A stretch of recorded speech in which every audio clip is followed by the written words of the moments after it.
Viral toilet umum dengan pemandangan indah, lokasinya tak terduga.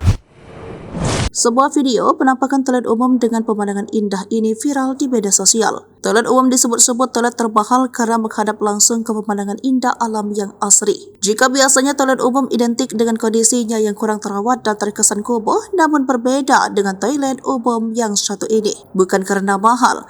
Toilet umum tersebut mahal karena lokasinya menghadap pemandangan indah secara langsung. Jika dilihat, toilet umum tersebut memiliki ruangan yang tidak lebar dan memiliki pintu aluminium yang sering dijumpai di toilet-toilet umumnya. Namun, hal indah tersaji ketika seorang keluar dari dalam toilet umum. Ya, ketika pintu dibuka, barulah toilet umum tersebut begitu berbeda. Terlihat sebuah pemandangan indah dan asri dengan pemandangan gunung dan tumbuh-tumbuhan hijau. Toilet umum termahal di Indonesia itu dibagikan oleh salah satu akun TikTok. Keluar toilet dengan view Negeri Sayur Sukobakbor. Tulisnya dilihat dari tribunnews.com pada Selasa 12 Maret 2024. Usut punya usut, toilet umum tersebut berada di kawasan Magelang, tepatnya di daerah Negeri Sayur Sukobakbor. Ia pun mengaku dibuat takjub dengan penampakan luar toilet umum tersebut.